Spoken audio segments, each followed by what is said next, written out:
Buenas tardes, mis hermanos. Hoy vamos a tener nuestra reflexión basado en lo que ya habíamos visto la semana pasada en el libro de Nehemías, donde vimos que Nehemías era un líder, pero una característica interesante que vimos que era la de un líder y de todo hombre de Dios era el negarse a sí mismo. Y vemos también una característica interesante que fue su oración. Su oración fue una oración de intercesión por sus hermanos, por el pueblo de Dios que estaban en Jerusalén. Y vemos que vimos en la oración de Nehemías, que es una oración, número uno, que tiene un pleno conocimiento de Dios. Pero también vimos que hay constancia en la oración de Nehemías. Vemos también fe, pero también vemos que su oración tenía un propósito. ¿Y cuál era ese propósito de Nehemías? Bueno, en el capítulo 1, en el versículo 11, nos dice cuál era el propósito de esa oración de Nehemías. Y dice: oh Señor, te suplico que oigas mi oración. Escucha las oraciones de aquellos quienes nos deleitamos en darte honra. Te suplico que hoy me concedas éxito y hagas que el rey me dé su favor. Pon en su corazón el deseo de ser bondadoso conmigo. Miren qué interesante. Nehemías no únicamente le estaba diciendo: Señor, ayúdame en esta dificultad. Él estaba siendo muy preciso en su oración, que pusiera en el corazón del rey el deseo de ayudarlo. Fue específico en su oración.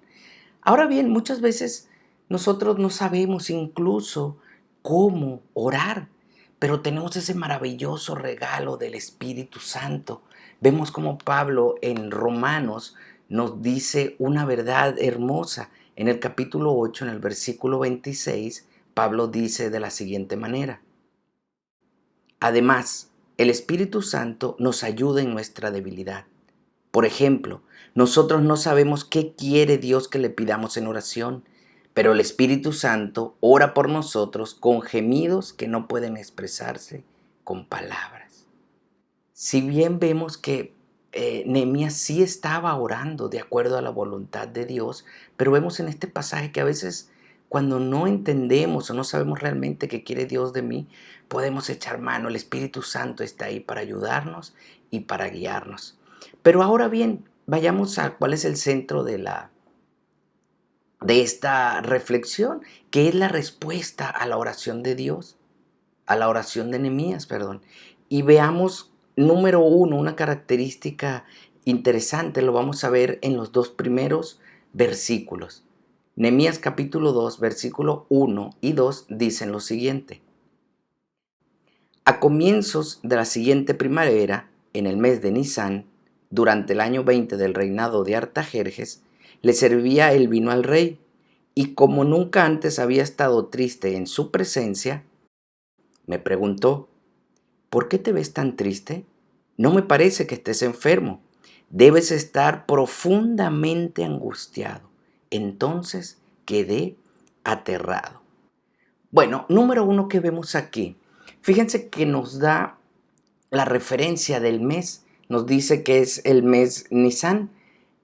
Pero si vemos en el principio, cuando él recibe la noticia de sus hermanos, la Biblia nos dice que es el mes de Quisleu. ¿Qué quiere decir esto? Que ya habían pasado 4 meses aproximadamente, entre 4 o 5 meses, cuando él recibió esa noticia y empezó a orar. ¿Qué nos muestra eso? Que Nehemías era paciente en su oración. Debemos de ser pacientes, mis hermanos, cuando oramos al Señor. Vemos que él no sabía cuándo Dios le iba a responder. Ya habían pasado 4 meses y él permanecía en oración, pero paciente, esperando en el Señor. Miren, el Salmo 37:7 nos muestra esta realidad.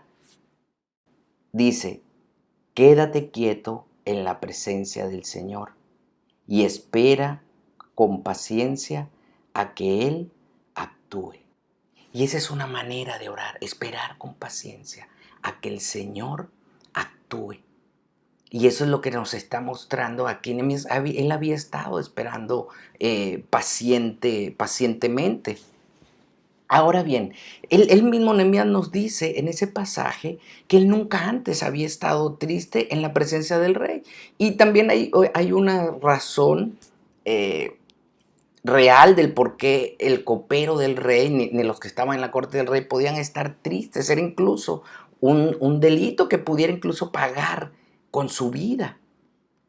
Pero vemos que la verdadera preocupación, el verdadero dolor que él sentía por sus hermanos era genuino. Era una preocupación real, genuina, tan así que él llegó a un momento en que se olvidó de él mismo. Vemos que han pasado 4 meses y él se olvidó de sí mismo y fue totalmente honesto y que lo reflejó en su rostro. Eso es realmente amar a alguien de corazón. Ahí muestra un amor sin fingimiento. Él no estaba fingiendo. De hecho, podía estar incurriendo en una falta ante el rey por estar triste en su presencia. O sea, podemos asumir que era totalmente genuino su dolor. Fue un amor sin fingimiento. Y así debe ser el amor por los demás. El amor no debe de ser fingido.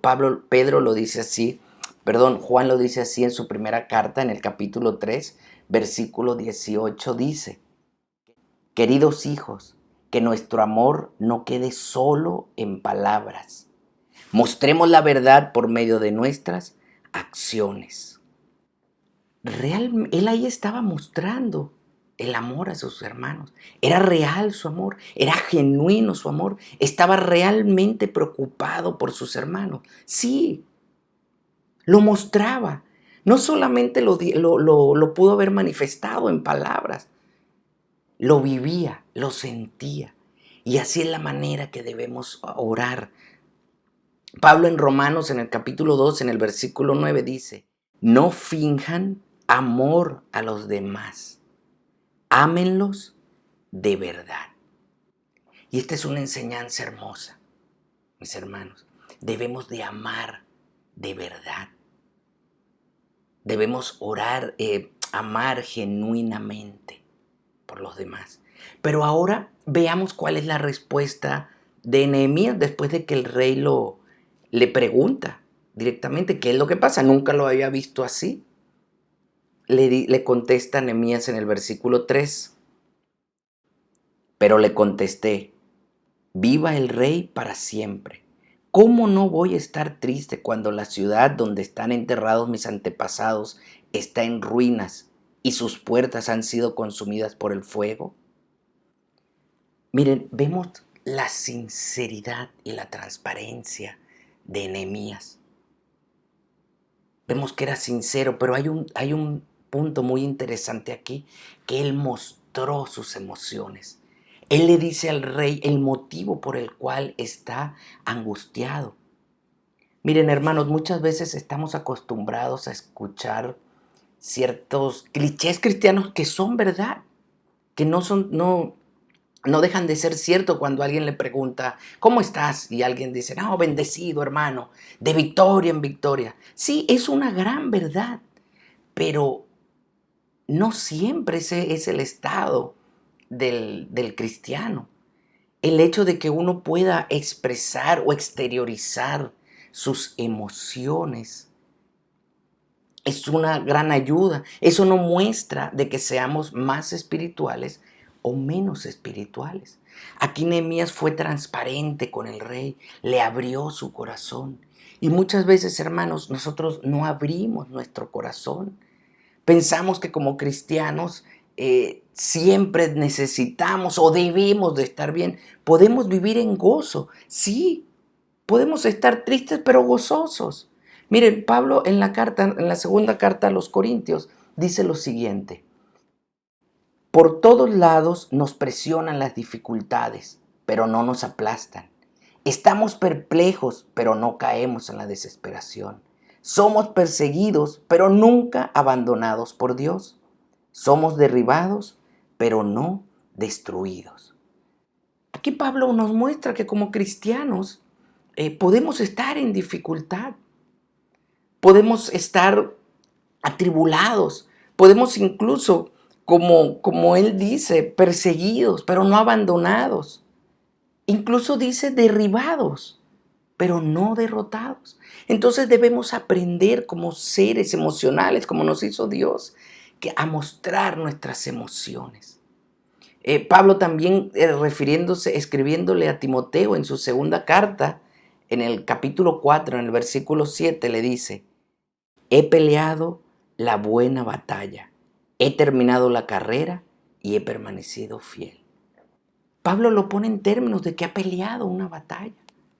Nosotros vemos en la vida de Pablo cuántas dificultades se enfrentó. Y él lo decía y lo manifestaba porque tenía fe en Dios, porque sabe que la victoria final es de Jesús. Cristo ha triunfado. Pero vamos a tener dificultades, sí. Y miren, fíjense qué interesante cómo Dios le responde a Nehemías. ¿En qué circunstancias le responde Dios a Nehemías? Vamos a ver la próxima semana que lo que utiliza Dios para responder la oración de Nehemías fue su propia tristeza. Nehemías fue genuino, fue sincero, abrió su corazón al rey. Y ahí está la respuesta. Fue a través de la tristeza que Dios le responde a Nehemías. Esa tristeza que él tenía la utilizó. Dios utiliza, miren, nosotros no sabemos qué medios puede utilizar Dios. Nosotros vemos que en Proverbios, el capítulo 16, versículo 4 dice: el Señor ha hecho todo para sus propios propósitos, incluso al perverso para el día de la calamidad. Dios puede utilizar cualquier circunstancia, cualquier persona. Vamos a ver que aquí utiliza al rey para responder. Nosotros cuando oramos y le pedimos algo a Dios de corazón, debemos esperar la respuesta en Él. Nosotros no sabemos ni cómo ni cuándo, pero Dios va a responder. En Isaías 55:8 hay unas palabras hermosas de Dios que dice: mis pensamientos no se parecen en nada a sus pensamientos, dice el Señor, y mis caminos están muy por encima de lo que pudieran imaginarse. Así que, hermanos, oremos genuinamente, oremos amando a los demás de corazón, sin fingimiento. Mostremos nuestras emociones ante Dios y ante los hombres y esperemos la respuesta de Dios. Que Dios les bendiga.